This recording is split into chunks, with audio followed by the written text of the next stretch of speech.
Well, cool, man. Well, shoot, I appreciate you, like I said, taking the time to do this.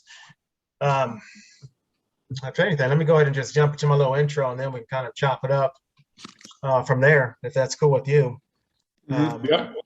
Hey, guys, what's going on? My name is Pat Brown. I'm a financial advisor out of Lawrence, Kansas. Went to the University of Kansas, played football a number of years ago, which means I'm old. I enjoyed my time there immensely, met a lot of great people. During my time there, I became very passionate about financial literacy for student athletes. And that's more or less been my platform for a number of years, which, has led me down this road of interviewing former student athletes with the hopes and benefits that current student athletes will learn from these people that have gone and done that before them, which has also led me down this road for what's coming down the pipe, which is the NIL, name, image, likeness. And so I found this young brother on LinkedIn who started a company dealing with name, image, likeness, Lyle Adams. So Lyle, again, I appreciate you, like I said, taking the time to talk with me today. If you could just kind of introduce yourself, your company, and how you kind of got into it. First off, thank you, Pat, for having me. It's a great honor to be here today. As you mentioned, name Lyle Adams, former student athlete, proud Wake Forest Demon Deacon.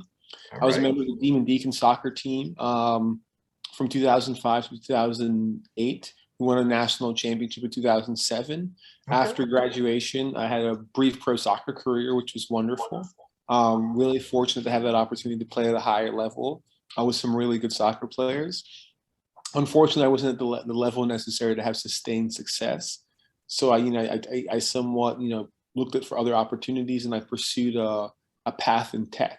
So at the early part of the last decade, I worked at Living Social, Groupon's main competitor in the daily deal space at the beginning of the decade. And then I joined Uber in the summer of 2012 before Uber was cool. Uber had less than 10 US cities. It was black car only. I was one of the first 100 employees in the company. So I spent the next 6 years of my life at Uber, and I departed when we had 18,000 people, 18,000 employees. It was a really wonderful experience to see that kind of growth and trajectory. I ended up starting Spry in the summer of 2020. And what Spry is a technical platform to help student athletes and colleges manage the compliance and regulatory aspects of name, image, and likeness, as well as our platform allows and distributes educational information to student athletes. That's why we got connected. I'm a big proponent now of student athletes being able to make money. We have to teach them financial literacy.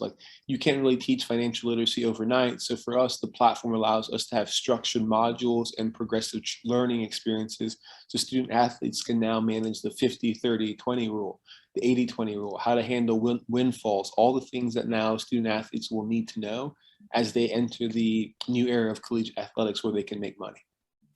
That is awesome. Man, I'm really loving what you're doing. I guess some of my questions are, with your background, how did you even get to this point? Were you, as a student athlete, is that something that you already were taught about? Did you learn it yourself? How did that background kind of happen for you with regards to financial literacy and so forth? So to be very honest with you, I had a decent background as a student athlete. Most of my financial literacy now and the passion for technology happened as I got older, right? Moving to Silicon Valley in 2014, it's a really interesting place, but the immersion of technology and knowledge, right? So, I came out of college with some student loan debt, which I'm grateful for because I got to attend Wake Forest as a result of that. However, though, as I advanced in my career, I started actually having a little bit more disposable income than early on in my career. And I was like, hey, how do I now handle this? Right? Do I now invest it? Do I save? So I took it upon myself to somewhat kind of self-teach myself. I had a couple really good mentors in the space, like a good friend of mine who works at Morgan Stanley, who's really influential and helping me get up to speed, and a friend's mom who runs a hedge fund. So she basically they both took me under their wings to help me like set up my 401k, how to think about like, paydays, how to move money, how to start investing in like stocks and bonds, as well as real estate. So it's really, really great now to have those, I would say, mentors to help guide me, but a lot of it was self-taught. And taking it back to Spry now, I think as NIL progresses, this is a really wonderful opportunity to start educating student athletes or just students in general about like how to manage money, like not to be, jaded or negative. A lot of the skills that we need to learn, we actually aren't taught until we have jobs. Yep. Right. College is great for some things. Like I'm an econ major, so I'm the guy who's always thinking theoretical. So college was great for that. But econ is theoretical, finance is the application of all the economic theory, right?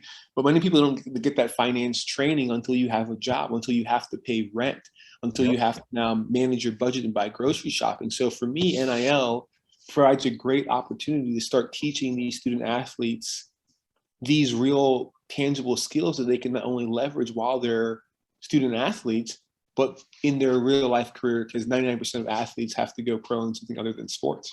Yep, absolutely. So because Spry you just started Spry. When did you start Spry? Remind me again. Spry officially started, last summer. Last summer we incorporated. So between, it became unfortunate. It was a COVID baby. I had some ideas around how we could help, in the NIL space or bring technology. So January through the summer, I built a clickable prototype. The whole like Tech 101, tutorial, like build a clickable prototype. Have a lot of customer interviews to see if my idea had proof of concept. Once we established that, I decided to start building the mobile and desktop application. So, we've been in existence since last summer. Right now, we're working with, a handful of universities that are using the platform with their student athletes. And, we have a couple, we have a financial literacy partner who's providing all this robust educational content. We're continually adding content to the platform as we start understanding like what student athletes are asking questions about and where we think we could help them the most. Awesome. So the reception, how have you felt the reception has been with some of the university that you've dealt with thus far? Obviously, I'm biased, but the reception has been pretty positive so far. We've gotten great feedback, and we're only 40 days into the NIL era, so it's kind of difficult. But for us, building a platform that we can continually change and innovate on is going to be important. As we get further and further into this NIL space, we'll learn more and more. Like right now, I have hypothesis about like what we should teach student athletes, but I really won't know that until I have 90 days of data. Right. And then at that point, do you start segmenting and providing additional or supplemental content to support each different cohort? And what I mean by that is maybe, Pat, you have you're teaching a football camp in the summer.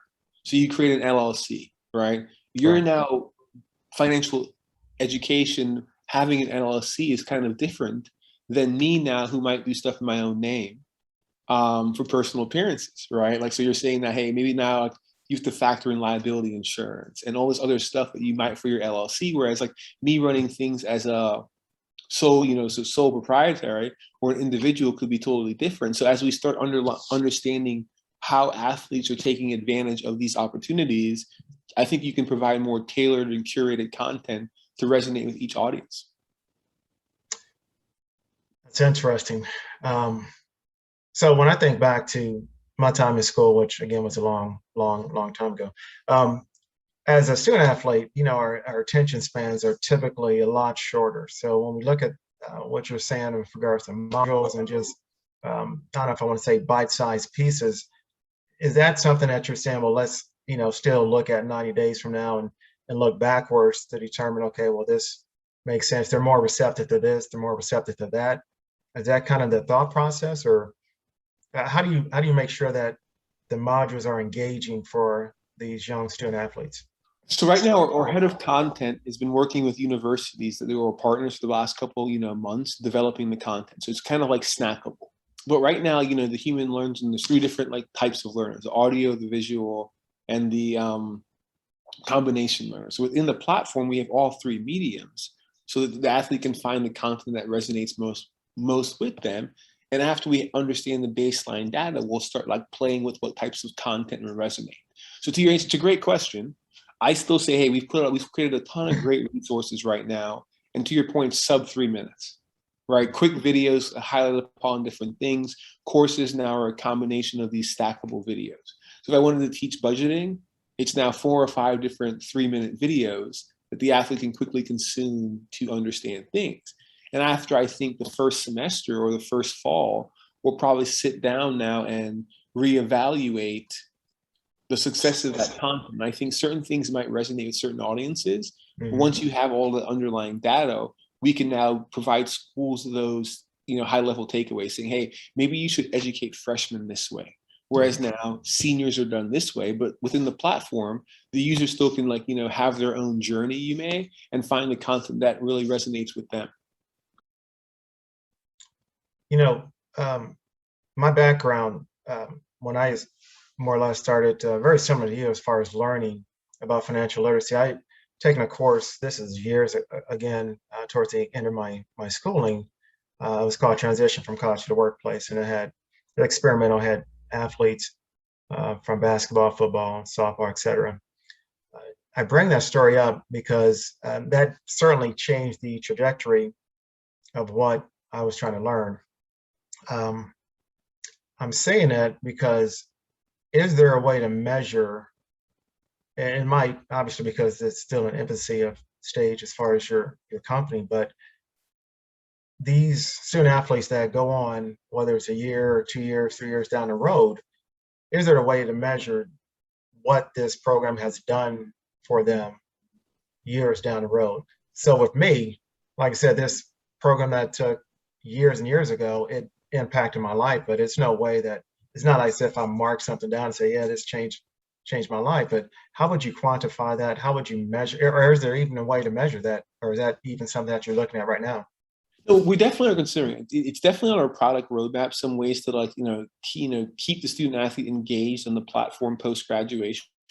But to your point, unfortunately, it will just, and the true impact of NIL will take 10 years to really understand.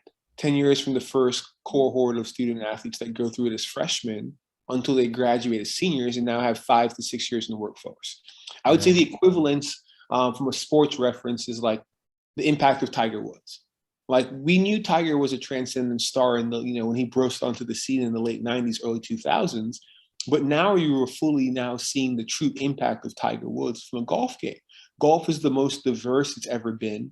The quality of golfers is 15, 20 deep. So any weekend you can have one of 20 guys win golf, and now their backgrounds have changed. And that's now the true impact of Tiger's dominance in the early part of 2000s.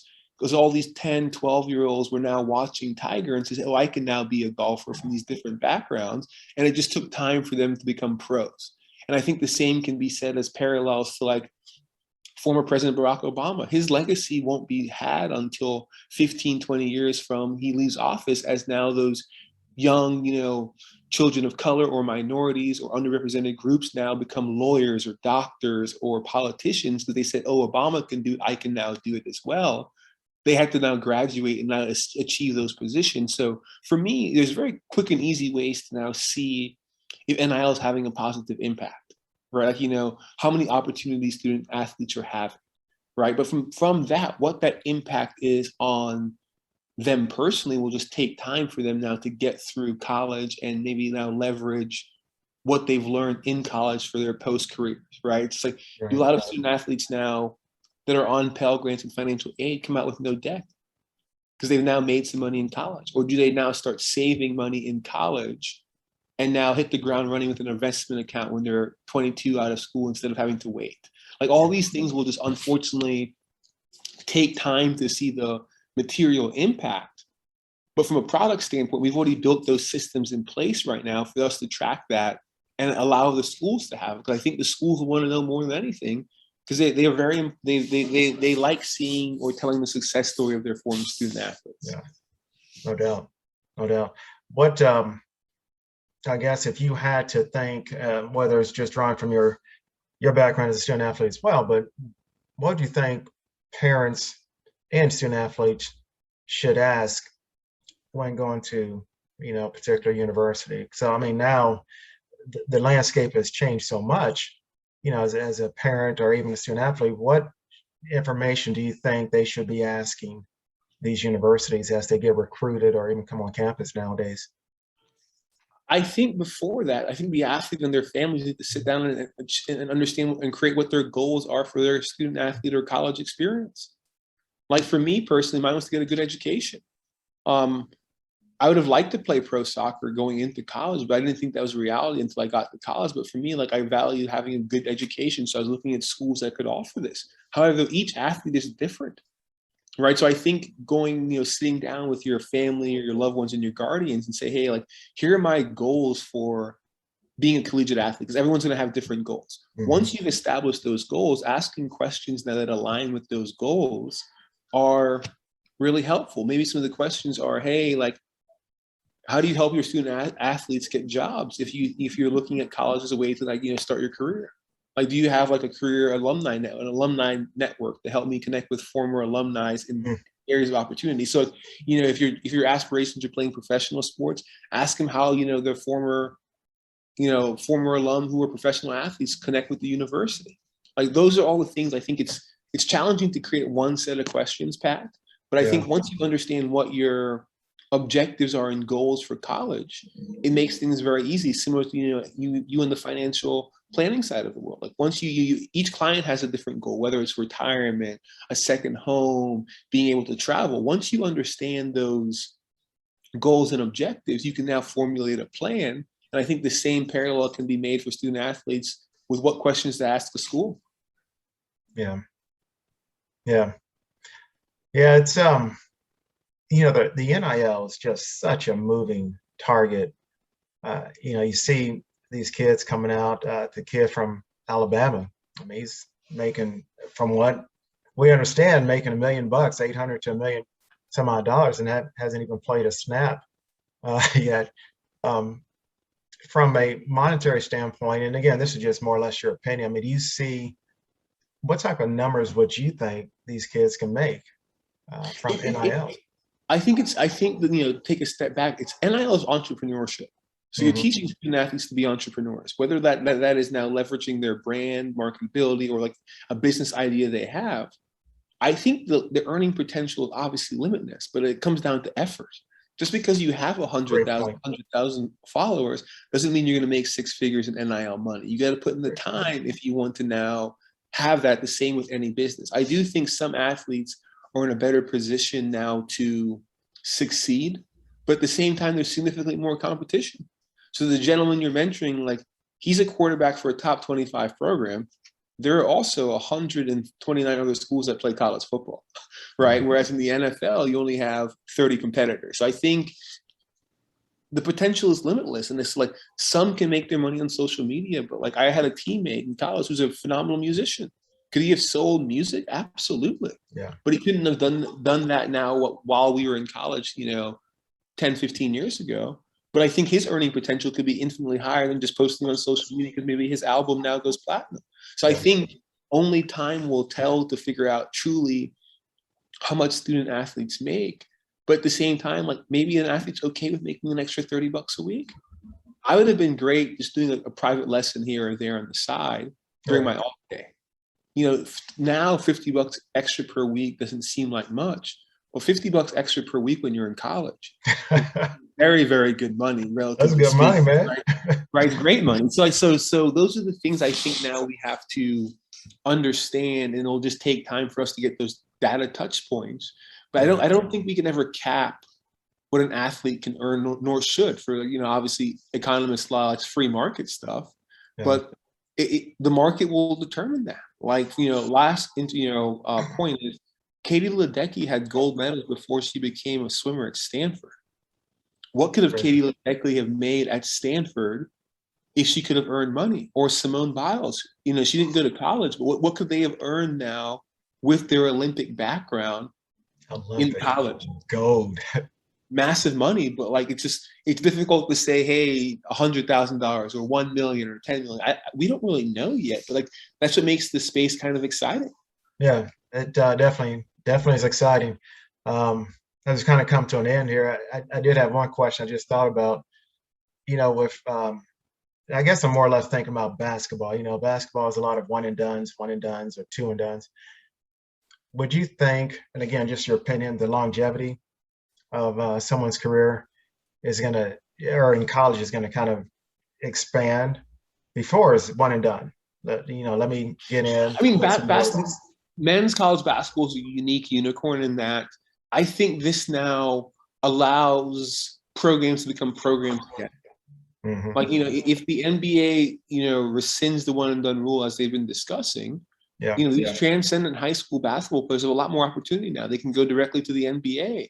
They can go to G League. I think they can go to overtime elite now if they want to like bypass college to make money. So there's now options. But if you're still a good basketball player and you want to now go to college, like you can now go to a place and develop your skills over 4 years while make some money.